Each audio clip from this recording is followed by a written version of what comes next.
시간이 되었으므로 7번째 특강 시간을 시작하겠습니다.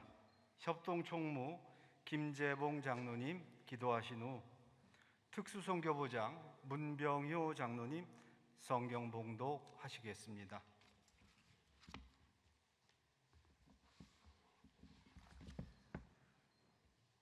은혜와 사랑이 풍성하신 하나님 아버지, 남성교회 전국연합회 전국대회를 열려주시고 오늘 이 밤도 은혜의 자리에 불러주심을 감사드립니다. 코로나19 팬데믹으로 지치고 힘든 상황을 아시는 주님, 올해 초 발생한 코로나19로 인하여 온 세상이 혼돈과 어려움에 처해 있습니다. 속히 피할 길을 열어주시고 회복시켜 주시옵소서.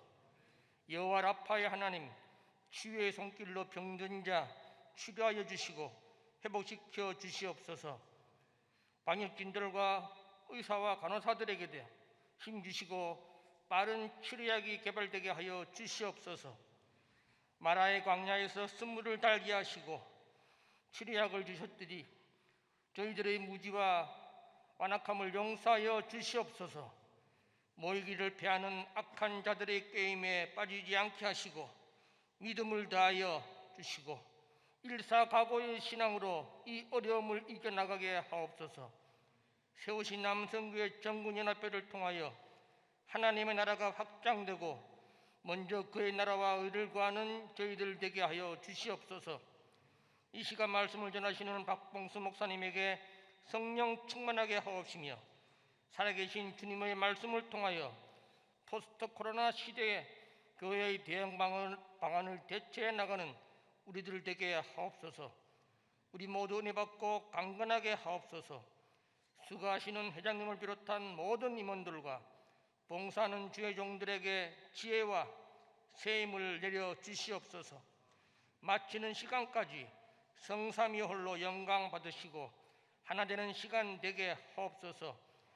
예수님의 이름으로 기도드리옵나이다. 아멘.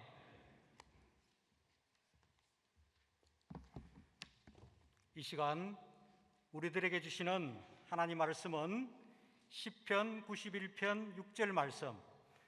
어두울 때 퍼지는 전염병과 밝을 때 닥쳐오는 재앙을 두려워하지 아니하리로다. 아멘.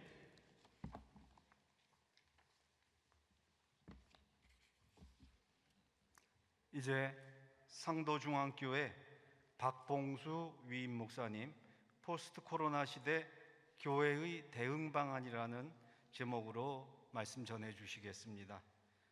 목사님 양력을 간단히 말씀드리면 서울 관악노회 노회장을 역임하셨으며 현재는 숭실대학교 법인 이사도 맡고 계십니다. 나오실 때 큰 박수 부탁드립니다.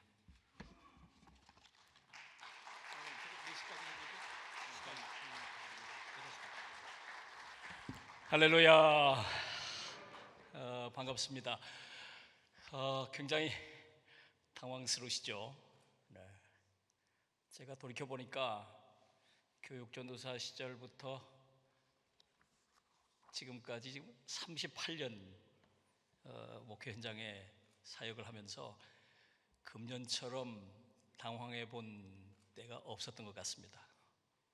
2월서부터 지금까지 허둥거리고 도대체 이걸 어떻게 해야 되는지 도무지 예측할 수도 없고 어려움을 겪고 있기 때문에 많은 생각을 하고 또 많은 대안도 생각을 해보고 고민도 많이 해보고 그래서 거의 금년 이제 한 해 가까이 고민하고 목회 현장에서 씨름하던 내용들을 좀 정리해서 제 나름대로 포스트 코로나 시대의 교회 대응 방안 뭐 그런 주제로 1시간 정도 여러분들하고 제가 생각했던 내용들, 고민들을 좀 나눠 보려고 합니다.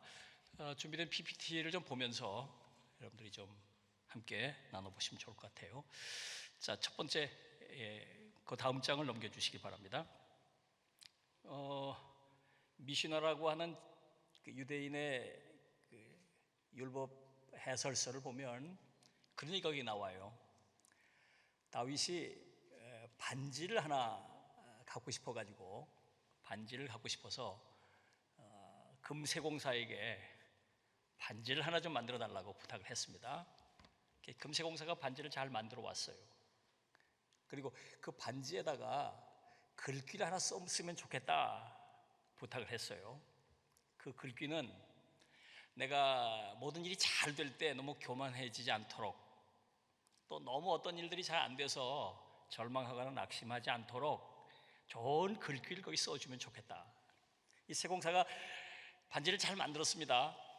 그런데 무슨 글씨를 써야 할지 알 수 없어서 지혜 왕인 다윗 왕의 아들 솔로몬을 찾아가서 다윗 왕이 이렇게 말씀하셨는데 무슨 글을 쓰면 좋을까요? 하고 물었는데 다윗 왕이 얘기한데 이런 글을 쓰면 좋겠다 하고 솔로몬이 얘기한 내용이 바로 이것입니다. 이 또한 지나가리라. 이 또한 지나가리라. 이 글귀처럼 코로나19 사태도 지나갈 것입니다. 지나갈 것입니다. 어떻게 지나갈지, 언제 지나갈지는 모르겠지만 분명히 지나갈 것입니다.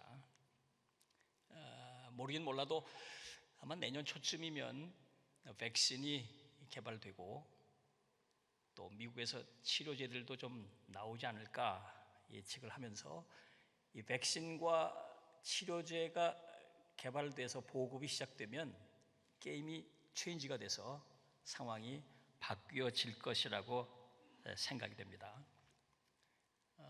그렇게 지나갈 텐데 그런데 그냥 지나가지는 않을 것입니다. 14세기 흑사병이 유럽을 창궐하게 타격을 가했을 때 흑사병이 지나감과 동시에 봉건제도가 흔들리고 봉건제도가 무너지면서 중세가 고하고 근대 사회가 시작된 발판을 마련했던 것이 흑사병이에요.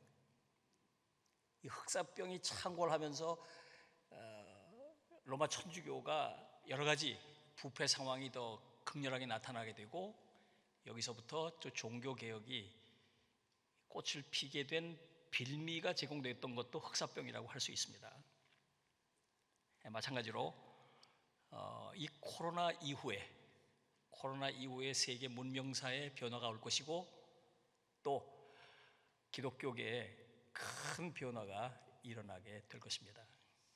그래서 우리는 포스트 코로나라는 말을 쓰게 되고 포스트 코로나 시대를 대비해야 될 필요가 있는 것이죠. 여러분 이 영화를 보셨는지 모르겠습니다. 다음 PPT를 계속 띄워주세요. 네. 1999년 개봉됐던 영화 박하사탕이라는 영화가 있었습니다. 보신 분들은 기억이 나시겠지만 여기 그 주인공 설경구라고 하는 배우인데 주인공 영호 역으로 나옵니다. 근데 저희가 지금 강촌 철길 다리 철도 위에 지금 저렇게 서서 외치는 장면으로부터 박하사탕이라는 영화가 시작되죠. 나 돌아갈래. 바로 그 밑에 그 강변에서 청년 시절 연애하고 거기서 데이트하고 거기서 캠프파이어 하던 그 자리로 돌아온 겁니다. 그 옛날 행복하고 정말 꿈 많던 그 시절이 다 지나가고 광주 민주화 운동 그 상황 속에서 이 영호가 잘못 엮여가지고 그 이후에 정말 큰 곤욕을 치르는 얘기가 쫙 전개되죠. 이제 더 이상 견딜 수 없는 상황을 맞아서 이제 달려오는 열차에 몸을 던지면서 생을 마감하려고 소리를 지르는 거예요. 나 돌아갈래. 과거로 돌아가고 싶다는 거죠. 옛날로 좀 돌아가고 싶다는 거예요. 그래 돌아갈 수가 없는 거예요. 지금 상황이. 자, 여러분 앞으로 포스트 코로나 시대에 우리가 이 얘기를 하게 될 겁니다. 나 돌아가고 싶다. 과거로 돌아가고 싶다. 우리가 이렇게 외칠 때가 올 겁니다. 돌아가고 싶지만 돌아갈 수 없는 상황이 올 거예요. 새롭게 변화된 포스트 코로나 시대에 잘 적응한 사람들은 살아남을 것인데 거기 적응하지 못한 사람들은 도태될 것입니다. 포스트 코로나 시대에 교회 판도가 달라질 것입니다. 이 포스트 코로나 시대에 잘 적응한 교회들은 살아남을 것인데 그렇지 못한 교회들은 도태될 것입니다. 그때 가서 우리가 나 돌아갈래, 코로나 이전으로 나 돌아갈래 외쳐보지만 헛된 메아리밖에 될 수 없는 상황이 올 것입니다.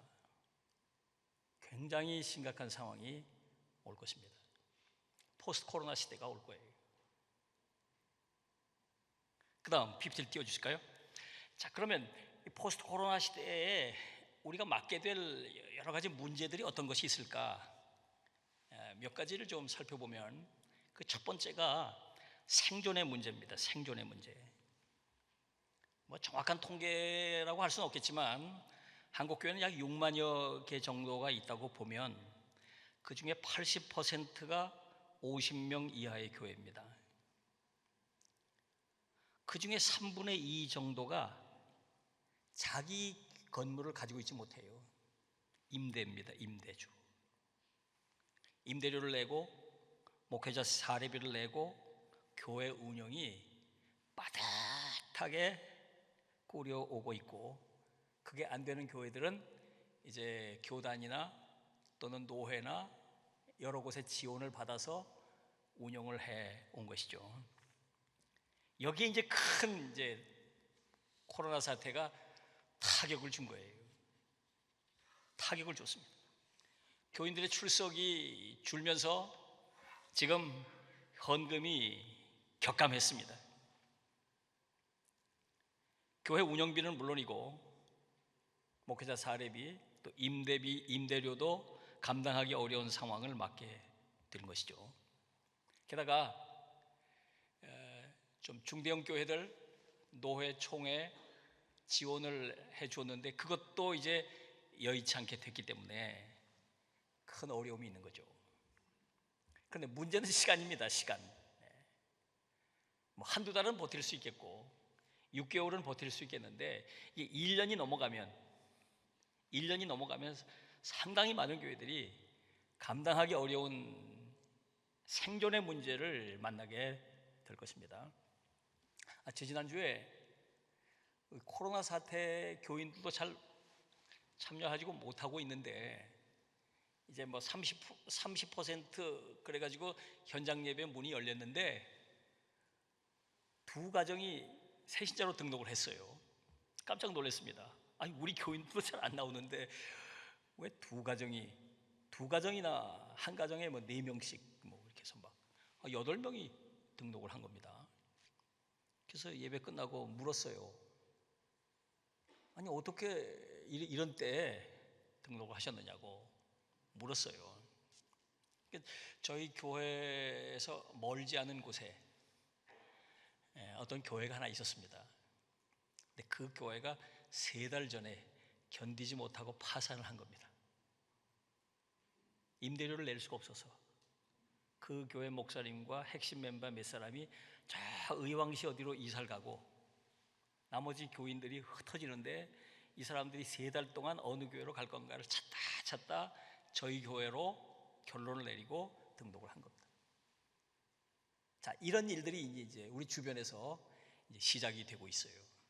이제 연말 가면 더 많아질 것입니다. 뭐 정확하지 못한 지금 유튜브 영상 속에 보면 뭐 몇천 교회가 벌써 없어졌다, 뭐 어쩌고저쩌고 그런 얘기가 있지만, 하여튼 그거는 뭐 정확한 통계가 아니기 때문에 공적인 자리에서 말씀을 드리기는 어렵지만 연말 가면 이런 교회들이 상당히 많이 생겨나게 될 것이다. 이제 한국 교회의 생존의 문제가 핵심 과제로 등장하게 될 것이다.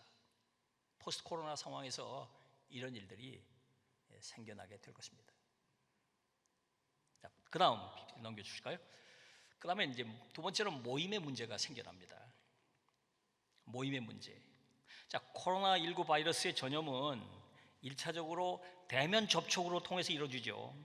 감염자의 비말 통해서 바이러스가 다른 사람에게 전파되는 것이죠. 2차적으로는 직접 대면하지 않더라도 감염된 비말이 묻은 부분을 손으로 만지고 그 손을 부지불식간에 자기 코나 입에 대면서 전파될 수 있다는 것이죠. 무증상 확진자들이 여기저기 있으면서 이런 일들이 많이 생겨나기 때문에 굉장히 빠르게 확산되죠.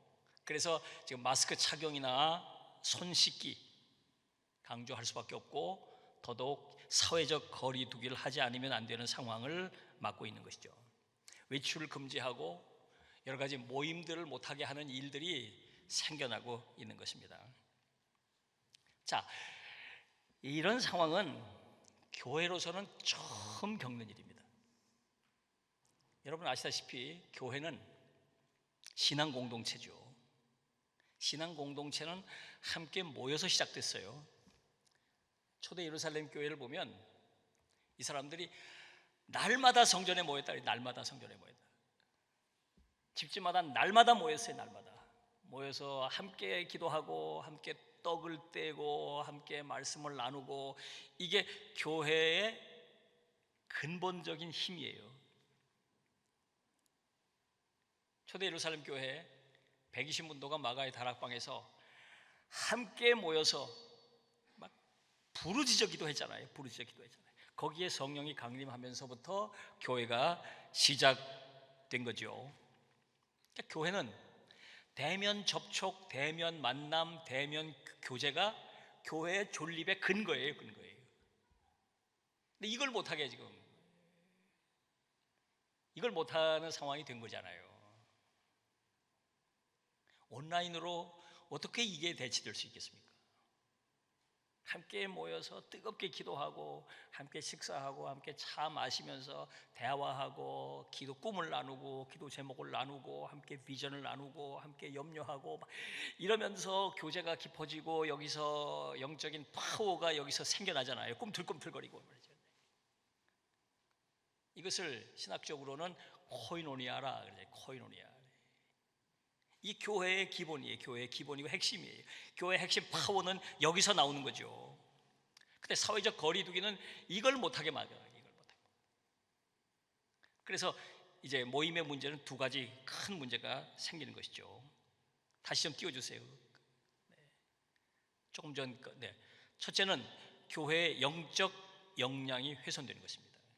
영적 파워가 타격을 받는 거예요. 영적 파워가 타격을 받아서 제가 청년 대학 시절을 돌이켜 보면 1970년대 후반 이 시기를 돌이켜 보면, 그때 저는 서울 출신이고, 제가 우리 표명희 장로님 같은 교회, 제가 우리 표 장로님이 아동부 부장하실 때 제가 총무하고 그렇게 함께 섬겨왔던 사람인데요.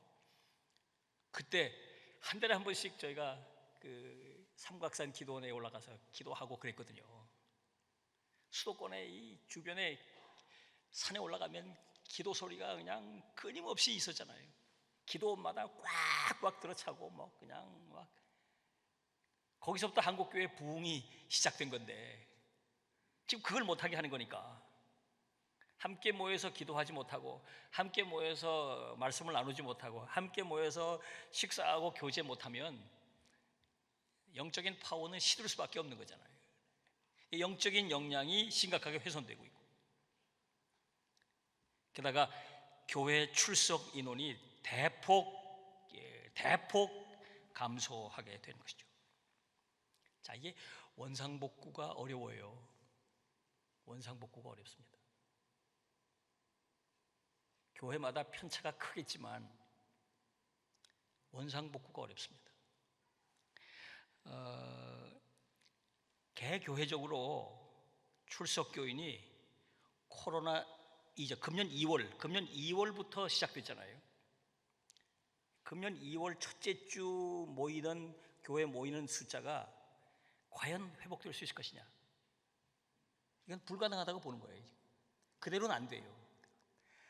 정말 최선을 다해서 조금 뒤에 제가 또 얘기를 하겠습니다만 회복하려고 애를 써도 맥시멈 아무리 회복을 잘해도 15% 정도는 잃어버린다고 보는 거예요. 심각한 교회는 절반은 못 모일 겁니다. 교회마다 편차가 크지만 어느 교회나 100% 돌아갈 수는 없어요. 안 됩니다. 왜 안 되느냐? 여러분 1년 동안 교회 그 출석 과정을 살펴보면 자연 감소가 있어요. 자연 감소가 사망하는 분들, 이사하는 분들, 해외로 가는 분들, 자연 감소가 서울 수도권은 기본적으로 5%에서 많으면 10%는 매년 감소합니다. 전도해가지고 정착된 사람들이 그 수를 메꿔가지고 현상 유지를 하는 거예요. 현상 유지를. 그런데 금년 한 해 동안 전도를 전혀 못했잖아요. 외부 유입 인원은 없고 기본적으로 5% 이상이 빠졌기 때문에 코로나가 없더라도 기본적으로 5%에서 7%는 숫자가 줄도록 돼 있어요. 전도를 못했기 때문에. 그런데 코로나로 인해서 상당히 많은 사람들이 믿음을 잃어버리게 되고 교회를 안 나오게 되기 때문에 여기서 또 한 7%에서 10%는 기본적으로 빠진다고 봐야 돼요. 그럼 15% 정도는 기본적으로 코로나가 완전히 종식돼도 돌아오지 않는다. 어느 교회나 마찬가지예요. 어느 교회나. 그런데 심각한 교회는 여기서 이제 30%, 어떤 교회는 막 50%까지 출석이 주저앉을 가능성이 지금 있는 것이죠. 2015년서부터 제가 이제 그 국내선교부에 그 교회 성장 정책연구위원회 위원장을 여러 해 지금 하면서 이 조사를 꾸준히 모니터링을 해왔어요. 2015년부터 우리 교단이 2015년서부터 디클라인을 시작했다고 보는 거예요. 2015년서부터. 그러지 않아도 지금 연착륙을 조금씩 줄어가고 있는데 이 코로나 사태로 인해서 경착륙이 시작됐다 그 말입니다. 어마어마한 데미지를 입게 되는 거예요. 이 보통 심각한 문제가 아닙니다. 회복이 어려워요. 그럼 세 번째, 다음 PPT 열어주세요. 자, 성장의 문제예요. 성장할 수가 없다는 거예요. 이제 제가 프레임의 시대라고 제가 써놨죠. 프레임. 오늘 현대 사회에 언론과 정치, 이데올로기 면에 있어서 가장 중요한 용어를 하나 꼽으라면 이 프레임이란 말입니다. 프레임 전쟁, 프레임을 더 씌운다, 뭐 이런 얘기를 많이 하죠. 우리가 세상을 바라보는 정신적인 구조물, 그러니까 진보적 성향을 가지고 있는 사람들이 세상을 보는 프레임이 다르고 보수적 관점을 가지고 있는 사람들이 세상을 보는 프레임이 달라요. 예를 들면 이 진보적 진영에 속해 있는 사람들은 보수 쪽 사람들을 지금 토착 외구라고 막 프레임을 씌우죠. 친일로 막 몰아가는 거예요. 친일, 토착 외구. 그게 먹히고 있어요. 멀쩡한 사람을 토착 외구로 막 그냥 막 몰아가는 거예요. 그게 이제 프레임이라는 거예요. 또 보수 쪽의 사람들은 진보 사람들을 지금 내로남불 그래가지고 프레임을 다 걸어버리잖아요. 이 프레임 싸움에서 누가 이기느냐? 정치 이념 전쟁이 프레임 전쟁이 돼버리고 말았죠. 제가 이 이념 논쟁, 진영 싸움 얘기하려고 하는 건 아니고 안타까운 건 이 일 때문에 꼭 그런 의도 가지고 했다고 저는 믿지는 않지만 정부 당국과 언론에 의해서 오늘 한국 교회가 부정적 프레임에 갇히게 되고 있다 그 말입니다. 계속해서 교회발 집단 감염을 계속 언론이 얘기했어요. 마치 교회가 이 코로나의 주범인 것처럼, 신천지처럼 교회가 오늘 한국 사회에 코로나가 이렇게 창궐하게 된 근본적인 원인을 제공한 것처럼 프레임을 더 씌웠다 그 말이에요. 프레임.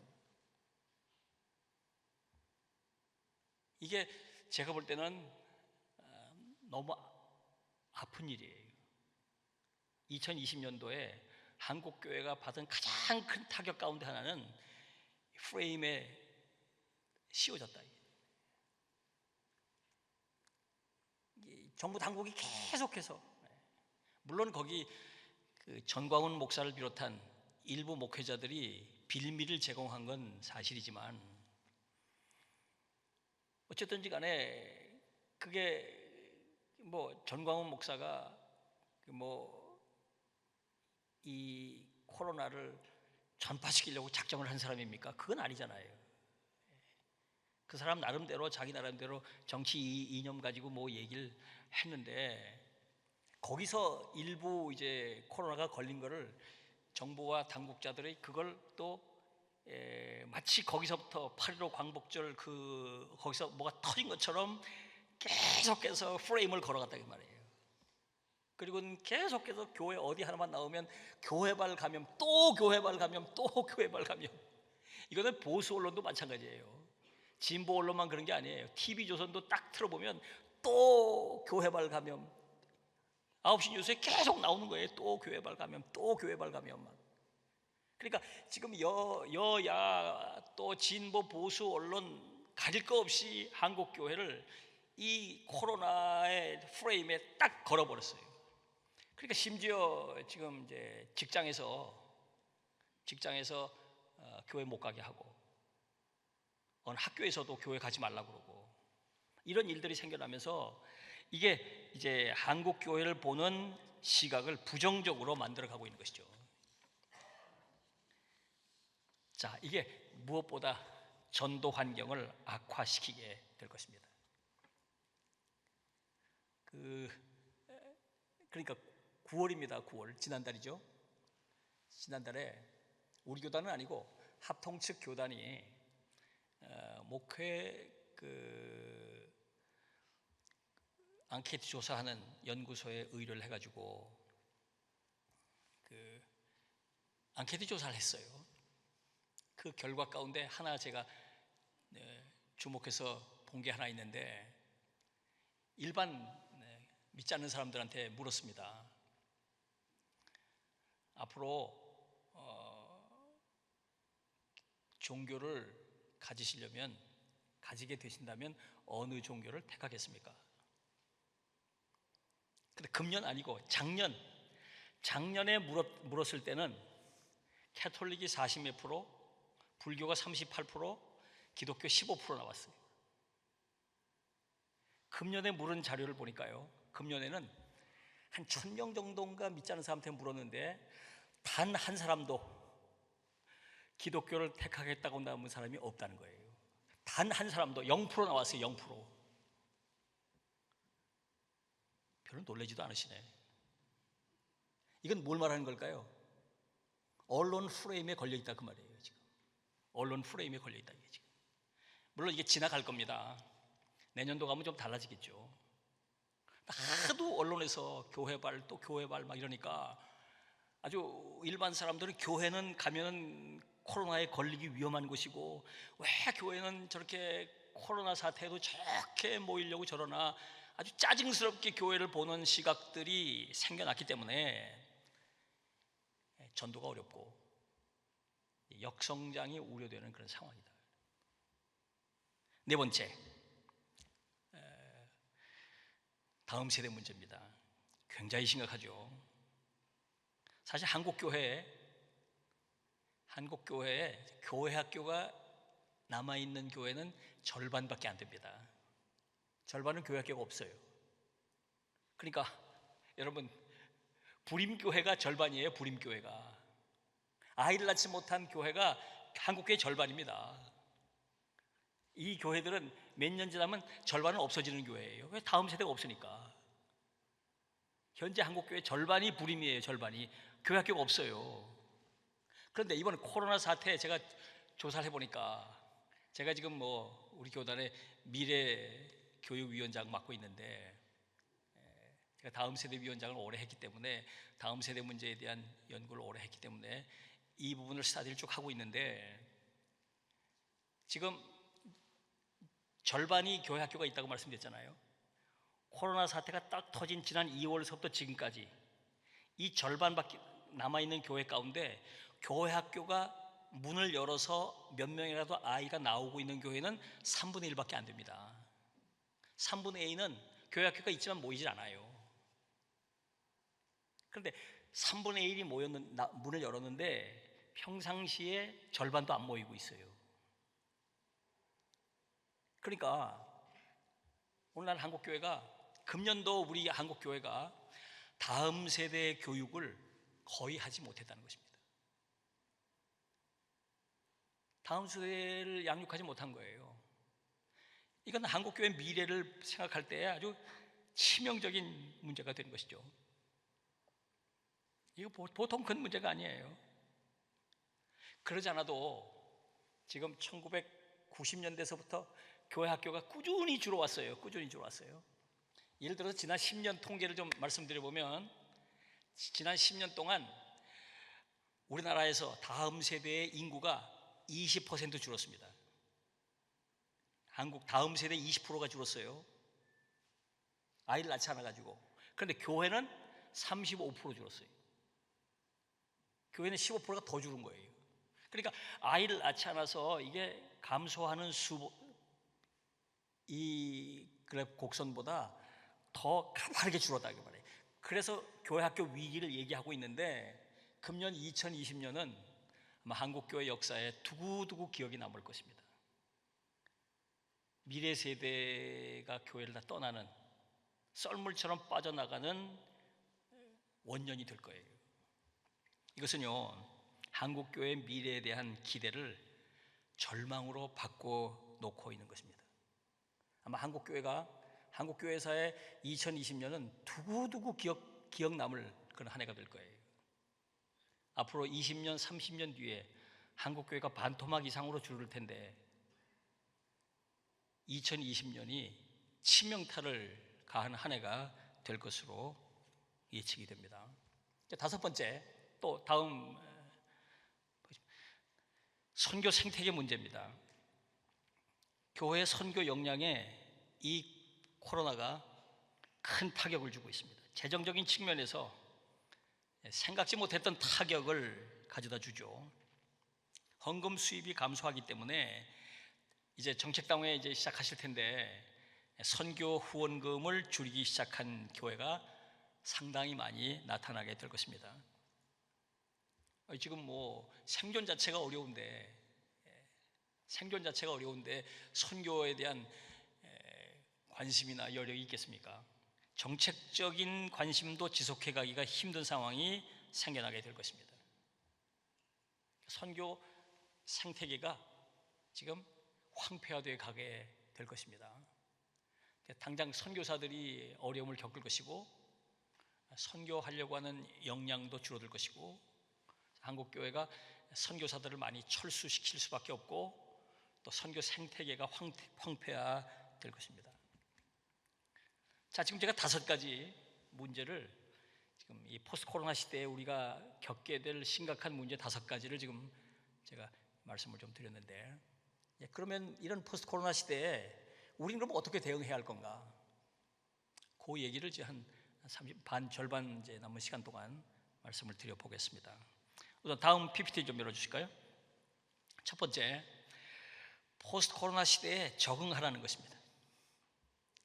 여러분 창세기 41장을 보면 거기 요셉이 바로의 꿈에 화답하면서 이야기하죠.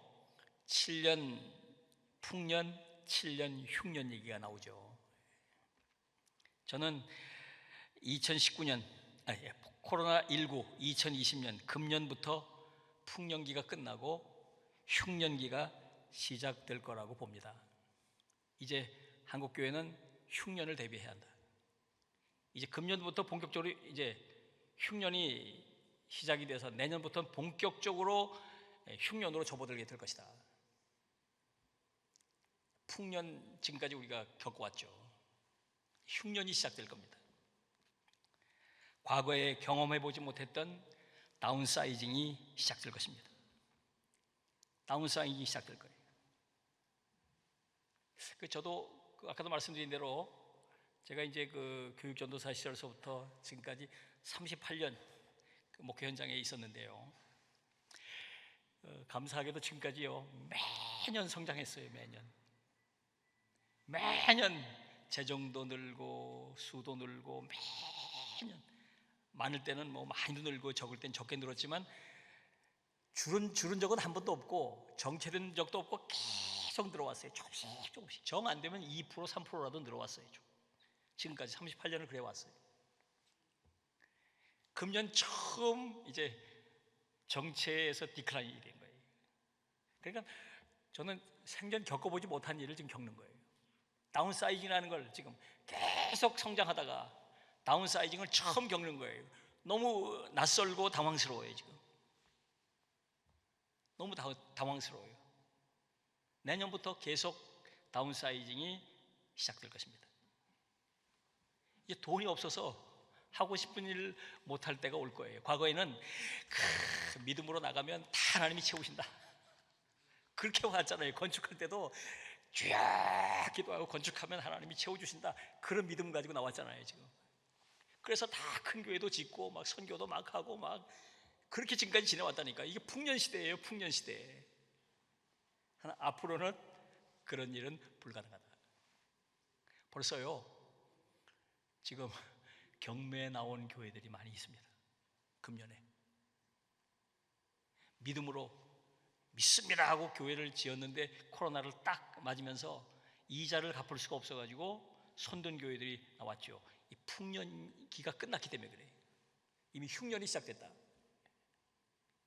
그러니까 교회마다 이제 과거에 겪어보지 못했던 흉년기를 지금 우리가 맞게 됐다는 사실을 잊지 말아야 합니다. 그래가지고 여러분 여기 뭐 대개 이제 교회 핵심 장로님들이시니까 다운사이징이 되고 이렇게 되면 그건 누구 책임 이렇게 돌리려고 그러지 마십시오.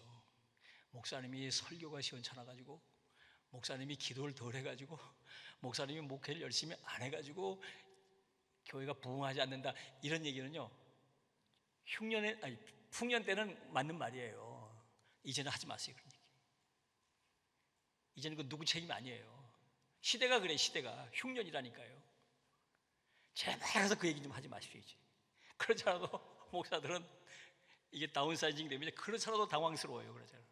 그렇잖아도 내 죄인 것 같고 내 책임 같아도 이러고 있는데 거기서 장로님들까지 그냥 정책당에 가서 목사님 이래버리면 주저앉아요. 이럴수록 격려해 드리십시오. 이럴수록 화이팅 하라고. 이럴수록 흉년입니다. 흉년이 시작됐다는 사실을 잊지 마시되. 그러니까 과거와 같은 그런 생각으로 어떤 사업을 막 확장한다든지 막 밀고 나가면 된다. 이건 지금 풍년 때는 가능한 때는 흉년은 안 되다 이 말이에요. 이제 흉년이 시작된다. 이 점을 우리가 먼저 깊이 깨달아야 돼요. 그러니까 어떤 남선교회 또 여전도회 뭐 각 사업 주체들도 계획을 세울 때 과거와 같은 풍년 시대의 마인드를 가지고 접근하면 큰일 납니다. 흉년 시대의 마인드로 이걸 빨리 적응해야 한다. 두 번째, 다음 PPT 띄워주실까요? 적절한 뉴 노멀을 세우라는 것입니다. 뉴 노멀, 사전적인 뜻은 시대 변화에 따라 새롭게 떠오르는 기준을 말하는 것이죠. 이게 뭐 경제 분야에서 시작된 얘기죠. 과거에 정상이었던 것들이 비정상이 되고 과거에 생각하지 못했던 것들이 정상이 되는 시대. 예를 들면 재택근무라는 게 머릿속에만 있었지 실제로 있었습니까? 재택근무, 온라인 수업, 아이들 온라인 집에서 온라인 수업이라는 건 듣도 보도 못한 일이잖아요. 교회 온라인 예배 이런 게 어디 있었습니까? 이런 게 이게 노멀이 된다 이 말이에요. 뉴 노멀이 된다. 그러니까 과거에 생각하지 못했던 것들을 정상으로 받아들이는 이 뉴 노멀을 세워가야 돼요. 1918년 스페인 독감이 발생해서 이게 큰 팬데믹을 이뤘고 약 5천만 명이 죽었습니다. 그때 5천만 명이. 지금부터 한 100년 전이에요. 스페인에서 독감이 유행돼 가지고 유럽을 초토화시키고 우리나라에도 상당히 많은 사람이 유입돼서 죽었어요. 그때 교회에 큰 변화가 있었습니다. 그 전까지요, 성찬을 할 때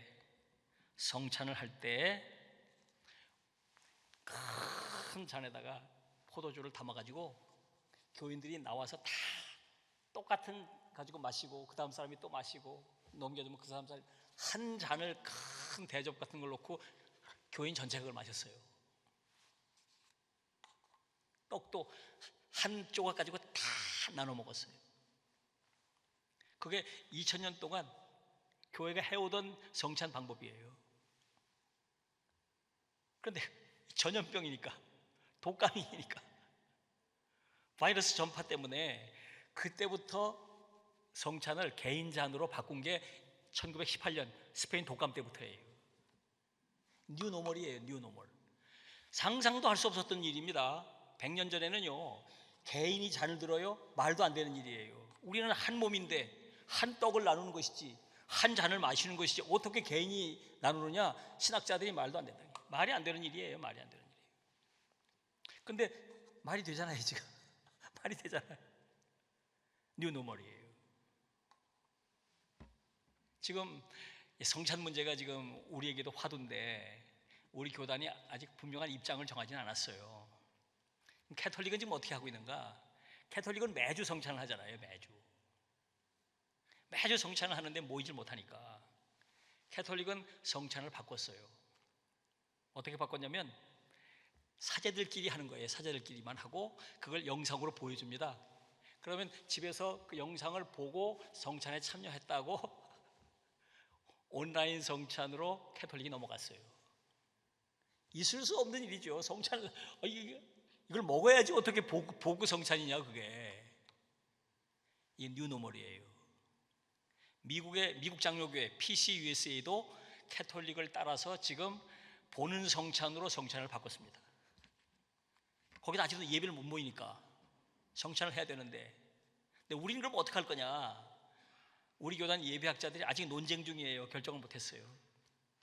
근데 만약에 이 팬데믹이 현장 예배를 못하고 온라인 예배가 계속 지연된다면 우리도 무슨 수는 내야 될 텐데 지금 별의별 일이 다 있습니다. 지금 교회에서 성찬을 하고 감리교 같은 경우는 그 성찬을 집으로 딜리버리해요. 집으로 배달합니다. 택배하듯이 집으로 배달해서 집에서 나눠 먹고. 이게 보통 고민이 아니죠. 뉴노멀이에요. 이런 시대에 과거에 우리가 가지고 있던 생각을 획기적으로 바꿔서 새로운 시대에 적절한 뉴노멀을 만들어 가야 됩니다. 그러니까 예배 장소의 뉴노멀, 예배 좌석 배치의 뉴노멀, 예배 순서, 심지어 교회에서 식사하는 문제, 또 교제하는 문제, 여러 가지 면에 있어서 교회가 안전한 곳이고 교회가 위생적으로 건강한 곳이고 이런 곳이라고 하는 의식을 심어주지 않으면 교인들도 교회 오지 않을 뿐만 아니라 전도도 더 되지 않을 것이기 때문에 이 뉴노멀에 대한 고민을 우리가 심각하게 해야 된다는 것입니다. 자, 세 번째, 그 다음 PPT를 열어주실까요? 자, 회복을 기획하라는 것입니다. 우리 교단이 이 총회장님 중심으로 지금 금년을 회복에 지금 한 회기로 지금 정하고 총회가 출범했죠. 그런데 그냥 회복되는 게 아니에요. 기획을 해야 합니다. 회복을 기획하라. 자, 여러분, 금식을 해보셨잖아요. 일주일 금식을 하고 난 다음에 금식 끝나면 바로 밥을 먹을 수 있습니까? 안 되죠. 보식을 먹어야 해요. 보식을 먹고, 예를 들면 일주일 금식을 했으면 일주일 보식을 한 뒤에 일주일 뒤부터 정상적인 식사를 할 수 있는 게 의료진들, 의사들의 조언이잖아요. 회복 기간이 필요해요. 회복 기간이. 코로나가 딱 끝났다고 해서 자 이제부터 정상적으로 예배를 시작합니다. 모일까요? 안 모입니다. 회복을 기획을 해야 돼요. 자, 이 회복을 기획하려면요, 우선 상황 파악을 잘해야 합니다. 이거는 지금 원고에 없는 내용이에요. 지금 제가 조금 이건 추가했습니다. 이거 2달 미뤄지는 가운데 이 부분을 제가 원고에 추가했습니다. 그러니까 상황을 파악을 해야 합니다. 우선요, 우리 교인들을 살펴봐야 돼요. 2월부터 지금 8개월 동안 교인들 가운데 믿음을 잃어버린 사람들이 있는지 살펴봐야 합니다. 예배가 다시 시작될 때 온라인에 계속 머물러서 예배 드리려고 하는 사람은 얼마나 되는지 앙케이트 조사를 해보면 평균 15%가 나와요. 지금까지 교회 예배 잘 드리던 사람이 이제 다시 오프라인 예배를 열고 정상화되면 계속 나는 온라인 예배를 드리겠다, 그렇게 답한 사람이 15%가 나옵니다. 그러니까 15%는 기본적으로 예배 인원이 준다고 봐야 돼요. 15%는 예배, 그러니까 더 줄 수도 있는 거니까 교회마다. 그게 얼마나 되는지를 살펴봐야 합니다. 또 지금 이제 경제적으로 너무 어려워져서 교회 봉사할 수 없는 사람들이 많이 늘어났어요. 주중에 잡을 가져야 되고 또 일자리를 잃어버리고 뭐 여러 가지 어려움을 겪어가지고 그동안 봉사 잘하던 사람들이 그 일을 맡겨줬을 때 할 수 없는 사람들이 많이 생겨났어요. 그러니까 예배며 봉사며 사역이며 이런 것들을 그대로 다시 복원할 수 없다는 거예요. 그러니까 이 회복 과정을 잘 기획해서 할 수 있는 방법들을 찾아야 한다는 것입니다.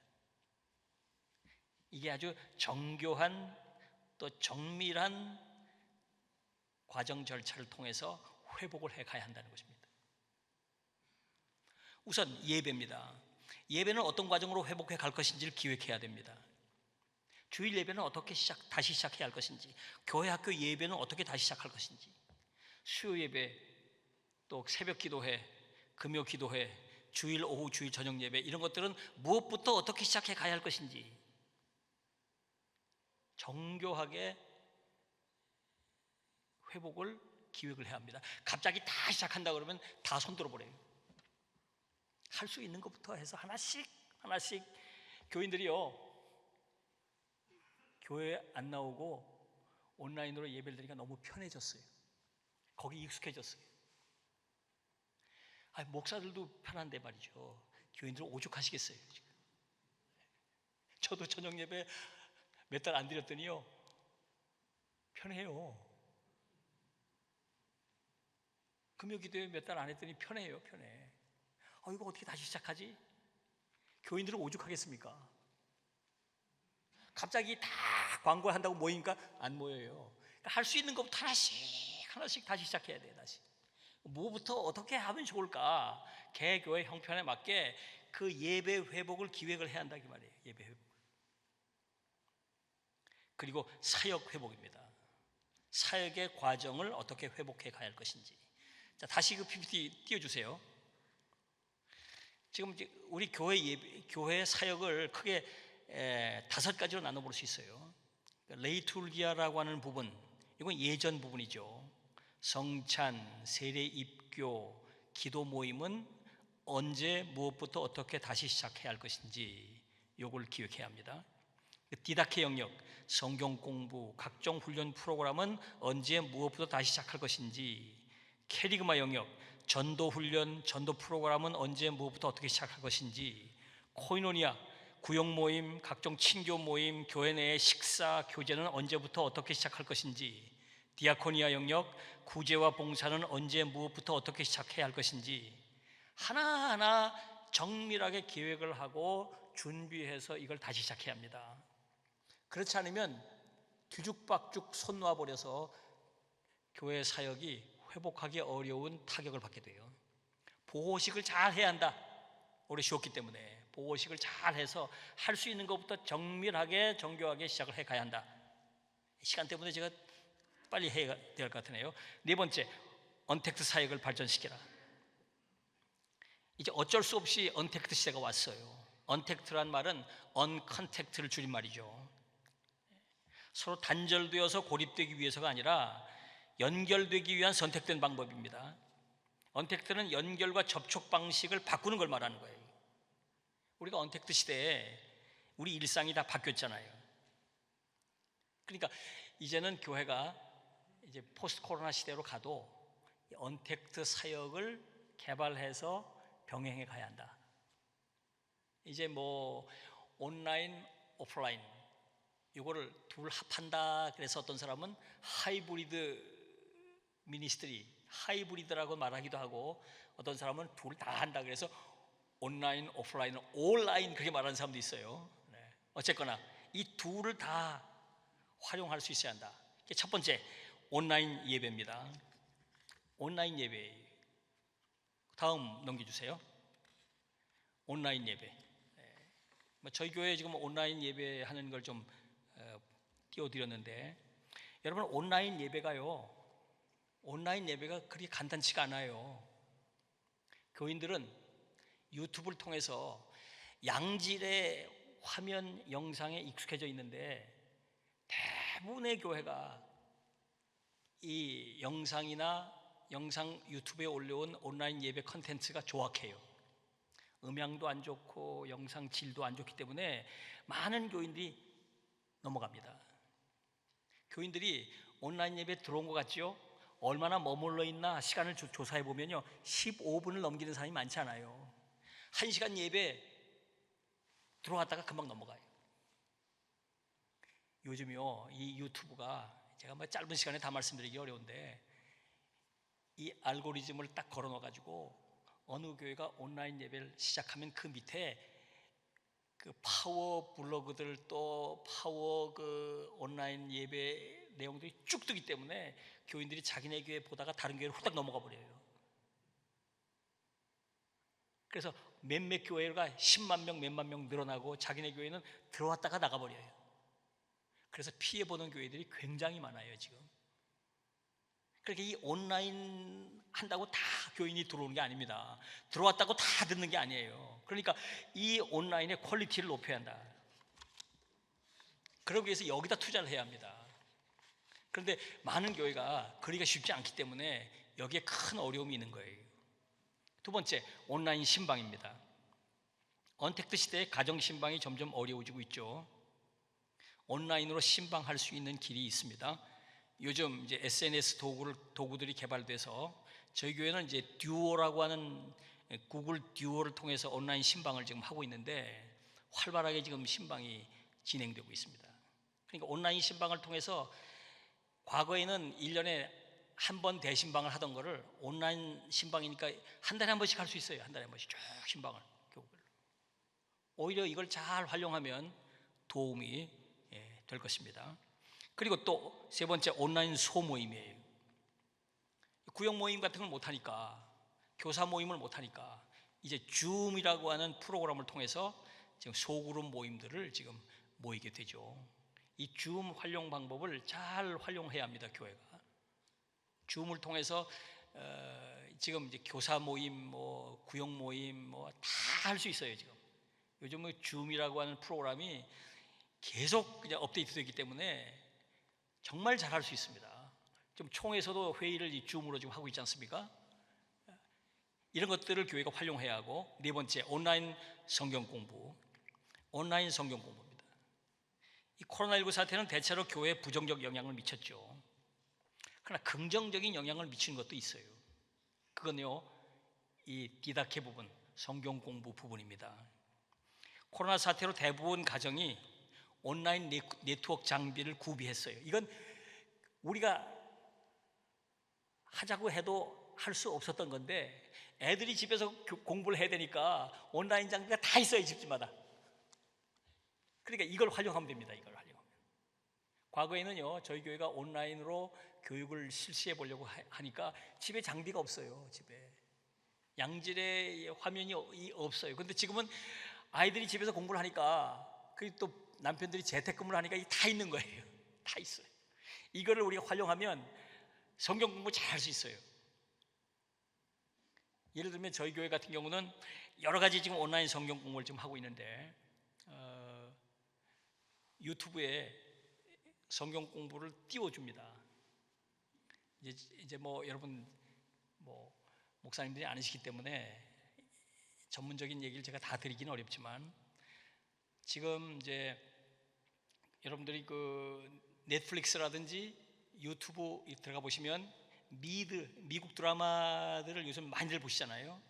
미국 드라마를 보면 시리즈별로 되어 있어요. 시리즈. 그리고 1, 2, 3, 4 이렇게 시리즈 2, 시리즈 3. 저희 교회가 지금 그 시리즈로 예를 들면 그 하나님은 누구신가? 성부 하나님 시리즈 1, 2, 3, 4, 5 강의를 딱 해서 18분짜리 강의를 올려놓습니다. 이렇게. 그러니까 교인들이 들어가서 보는 거예요. 그걸 몰아보기도 하고 그러면서 오프라인 상에서 한 자리에 모여서 성경 공부하려고 그러면 몇 명 모이지도 않았는데 이거는 다 보게 돼요. 다 볼 수 있어요. 교사대학도요. 교사대학도 온라인으로 합니다. 교사대학 한다고 그러면 모이라 그러면 아무리 많이 모여도 60% 70% 못 모여요. 교사들이. 근데 이건 100%다 보는 겁니다. 100%다 보고 피드백 거기다가 달게 만들고 그리고 댓글 달게 만들고 다 100% 보는 거예요. 그러니까 이 온라인 성경 공부, 또 세례 학습 교육, 또 여러 가지 프로그램들을 온라인 성경 공부를 통해서 할 수가 있습니다. 그 다음에 시간 때문에 제가 빨리빨리 가야 되겠습니다.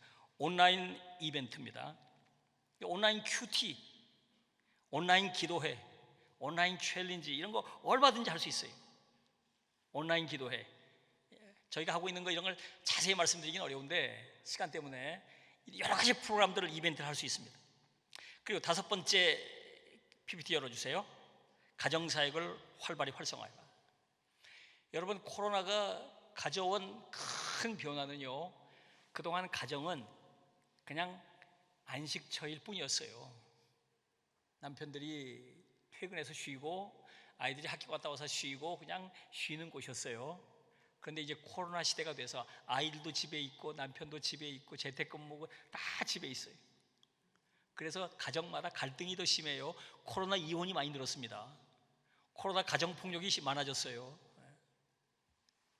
이걸 잘 활용해가지고 가정신앙교육, 가정예배 굉장히 좋은 기회입니다.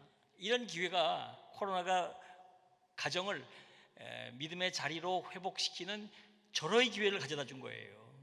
이런 찬스는 또 오지 않을 것입니다. 아무리 강조해도 가정예배 드리지 않던 가정들이 가정예배 영상을 만들어서 띄워주면서 집에서 가정예배를 드리라 그러면 어차피 집에 있으니까 같이 예배를 드리는 거예요. 온라인으로 해서 이 가정사역을 활성화시키라. 그리고 여섯 번째, 다음 세대 신앙교육에 힘쓰라. 지금 말씀드린 대로 다음 세대가 큰 문제잖아요. 이 다음 세대, 온라인 시대의 다음 세대는 이 아이들이 온라인 얘들이 네이티브예요. 거기 온라인에서 태어나고 온라인에서 살고 있는 아이들이에요. 우리들은 온라인으로 이민 온 이주자잖아요. 이민자. 쟤들은 온라인 원주민이에요. 저 아이들은 온라인을 통해서 신앙 공부, 성경 훈련, 신앙 훈련 받을 수 있는 좋은 아이들이에요. 그걸 어떻게 개발해 갈 것인가 연구를 해야 합니다. 자, 시간이 됐기 때문에 제가 더 자세히 드릴 말씀은 많지만 다 하긴 어렵고 마지막으로 마무리하면서 몰트 부르그만이라고 하는 분이 최근에 세계적인 구약학자인데 이분이 최근에 다시 춤추기까지라고 하는 책을 하나 냈는데요.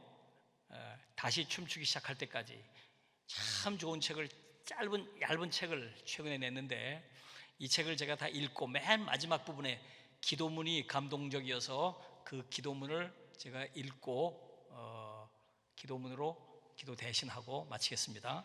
자, 띄워주실까요? 그 다음에 우리는 주님께 드리는 예배가 즐겁기를 바랍니다.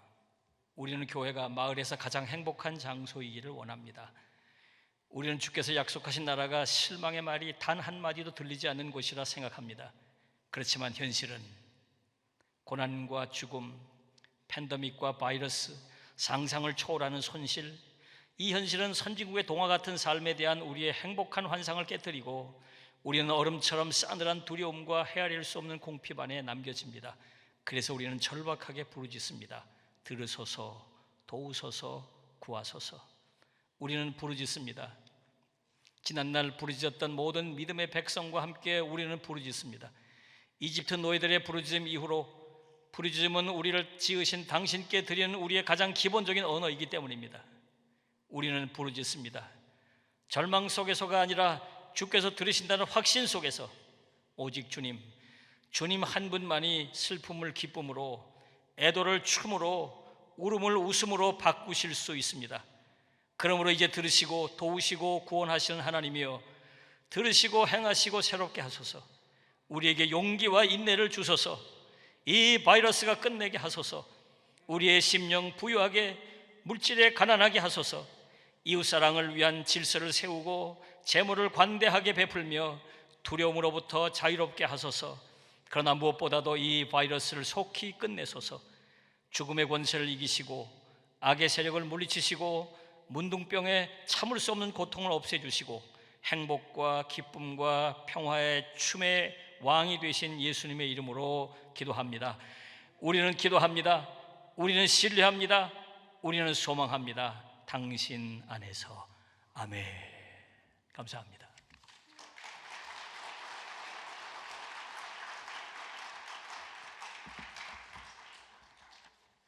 네, 귀하고 은혜로운 말씀 전해주신 목사님께 다시 한번 큰 박수 부탁드립니다. 네, 이상으로 7번째 특강 시간 마치고 이어서 바로 다음 과정을 진행하도록 하겠습니다. 감사합니다.